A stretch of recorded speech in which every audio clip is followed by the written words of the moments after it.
You know that rifle from the Scarface finale. You have seen it quoted, memed, and replicated for over 40 years. That black AR-15 with the grenade launcher underneath is one of the most iconic props in American film. Every detail about how it worked on screen was a lie. 6 things are completely broken in this scene, and we are going through all of them. This video examines firearms strictly as historical movie props and within a film analysis context. It is not about real-world use, tactics, or instruction. If you notice when movies nail the details or completely miss them, this is the kind of channel to subscribe to. Scarface came out in December 1983. Critics called it excessive. The film grossed around $66 million worldwide on a $25 million budget, so the studio did fine. The cultural afterlife is where things got massive. For a whole generation, the mansion shootout was the scene. Tony Montana stands alone against a small army of hitmen sent by his Bolivian supplier. He goes to his desk, grabs that black rifle with the grenade launcher mounted underneath, and the rest is movie history. So let us walk through what the film actually shows, because the filmmaking choices are where the real lies start. Tony is trapped in his Miami mansion. Sosa's hitmen are pouring in from every direction. Bodies are already on the ground.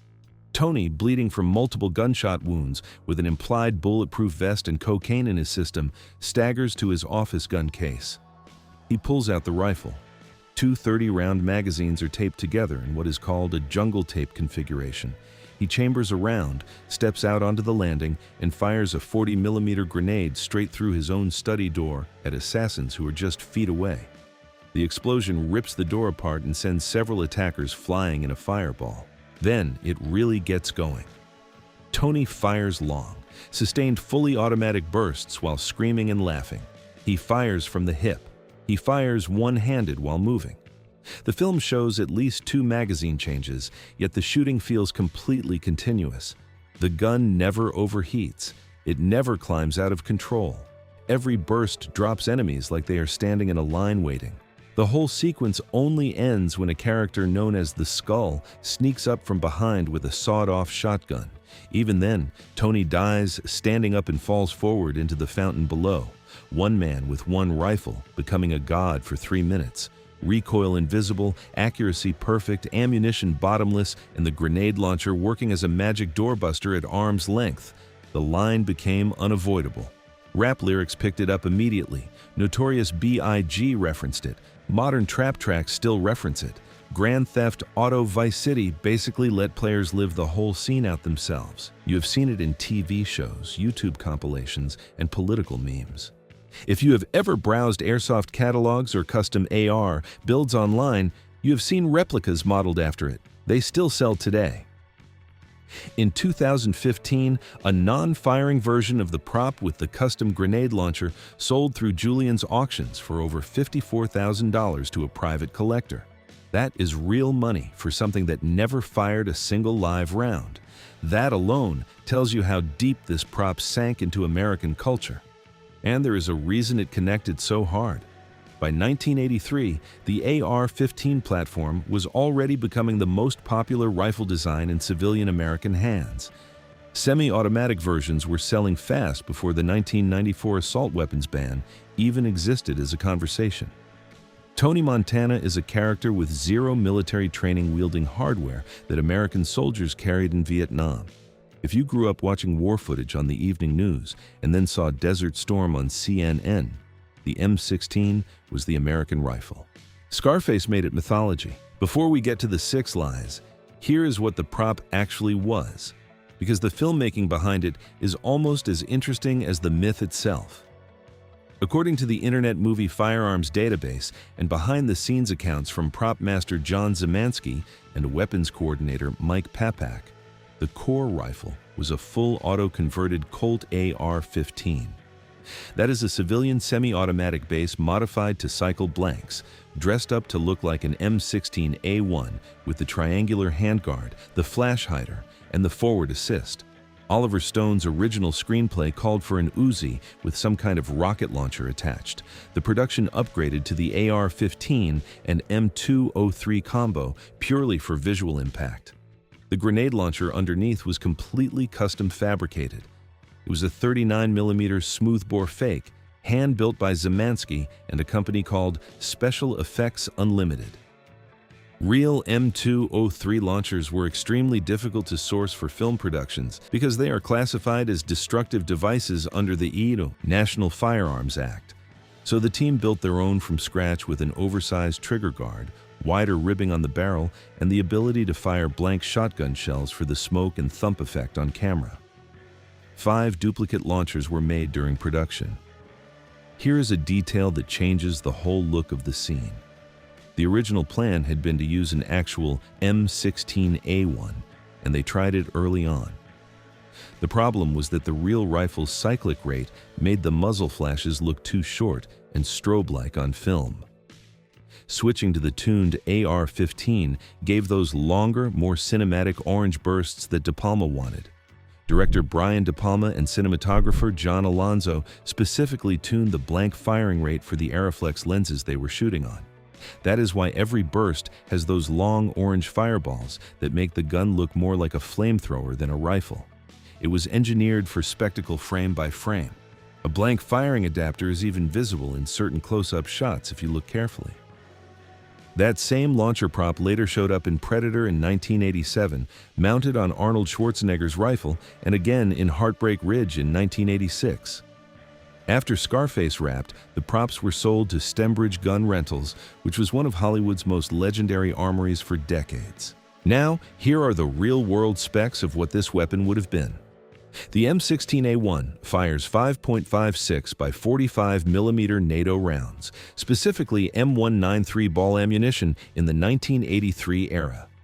It weighs about 6.5 to 7.2 pounds unloaded and around 8 to 8.8 pounds with a loaded 30-round magazine and sling. The barrel is 20 inches long. Cyclic rate of fire is 700 to 900 rounds per minute, but the sustained practical rate is far lower, around 45 to 200 rounds per minute to prevent overheating.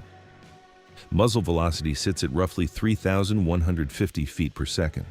Recoil is light for a rifle of this type, about 3 to 4 foot-pounds of free recoil energy, manageable in semi-auto or short bursts. Full auto muzzle climb is a real factor, especially unsupported or one-handed. The real M203 grenade launcher adds about 3 pounds, bringing the total loaded system to around 10 to 11 pounds. It is a single-shot, breech-loading launcher with a muzzle velocity of 250 feet per second. Effective range is 150 meters for a point target and 350 meters for area targets. It fires 40 by 46 millimeter low-velocity grenades, including high-explosive, smoke, and illumination types. The critical detail is the minimum arming distance. High explosive rounds like the M406 do not arm until they have traveled at least 14 to 27 meters depending on the variant. The minimum safe firing distance in combat is 31 meters. For training, that jumps to over 130 meters because the kill radius is about 5 meters and the casualty radius extends out to 15 to 130 meters. The M203 entered service in 1969, saw heavy use in Vietnam as a squad-level force multiplier, and soldiers valued the extra firepower even though the added weight and single-shot reload were constant complaints. With all of that laid out, here are the 6 reasons the Scarface finale collapses under real-world physics.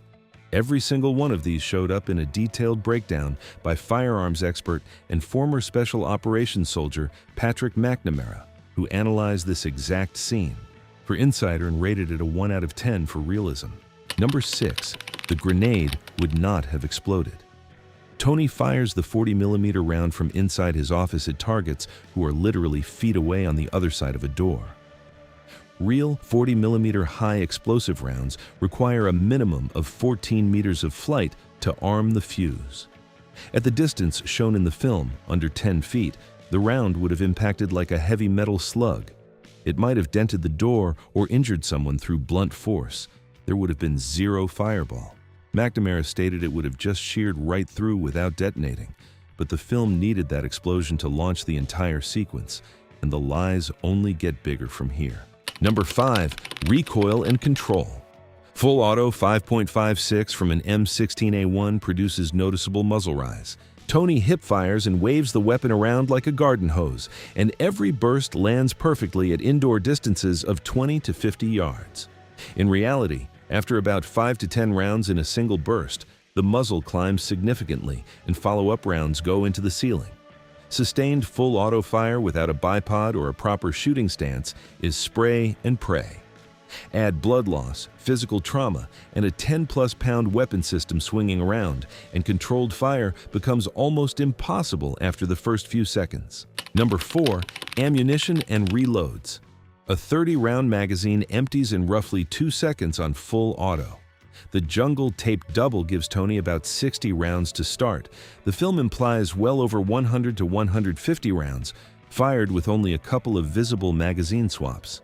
In reality, he would run dry after the first sustained burst. A magazine change under fire takes 2 to 4 seconds even for trained professionals, and that is more than enough time for experienced hitmen to move, flank, or put rounds on target. Real soldiers carry entire bandoliers of magazines for extended engagements. Tony shoves 2 extras into his jacket and the film treats it like it is enough. The prop department made it look seamless on camera, but the math does not come close to working. Number 3. Heat and malfunctions. Sustained full auto fire heats the barrel and gas system rapidly. After 100 to 200 rounds without any cooling period, accuracy degrades and the risk of stoppages and jams increases significantly.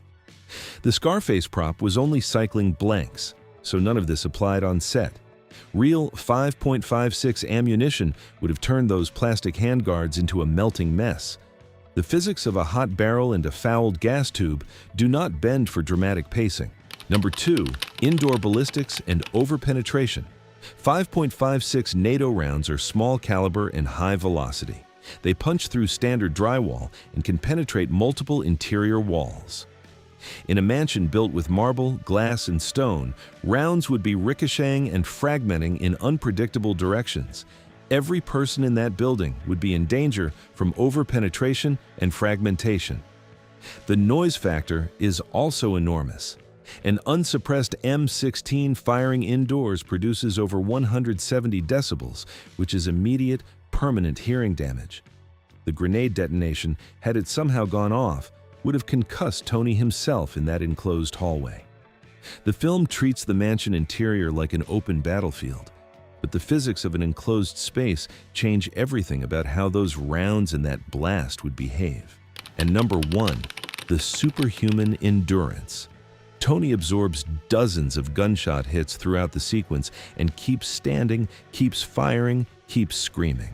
Real gunshot wounds, even with a ballistic vest, cause immediate physiological disruption. The film implies stimulants keep him going, and there are documented cases of individuals continuing to function briefly after being shot. Those cases typically involve smaller calibers or fortunate vest coverage. They do not involve sustained rifle and pistol fire from multiple trained shooters at close range over several minutes. In a real scenario resembling this one, think documented cartel engagements or law enforcement firefights with similar weapons. A single person in Tony's condition would be suppressed, flanked, or completely incapacitated within the first magazine. The whole sequence only ends when a character sneaks up from behind with a sawed-off shotgun. In reality, Tony would never have lasted long enough for that moment to happen. So why does Hollywood do this at all? Brian De Palma was making an operatic tragedy. He wanted something larger than life, something that felt mythological. Oliver Stone wrote the script as a modern update of the original 1932 Scarface, framing the American dream as a nightmare and using the rifle as the ultimate symbol of power and collapse. The M16 and M203 combination represented peak American military firepower in a way that an Uzi never could have. On a practical level, real M16 cyclic rates produced muzzle flashes that looked underwhelming on film. The tuned AR-15 blanks gave those gorgeous elongated orange bursts that filled the frame. Live 40mm grenades are heavily regulated, so blanks and fabricated props let the crew film without range restrictions or federal licensing problems. Real reloads, real malfunctions, and real recoil management would have slowed the pacing of the scene to a crawl. De Palma needed the audience to feel Tony as untouchable right up until the tragic end. The same approach drove the action in Die Hard, Commando, and Predator. Spectacle sells tickets. 40 years later, the myth is still going. Civilian AR-15 versions are now the single most popular rifle platform in America today. Scarface played a part in cementing the platform's image as both a practical tool and a cultural symbol. Video games, active airsoft communities, and custom rifle builders keep the legend circulating. Collectors still actively chase the original props. Firearms creators on YouTube dissect it constantly.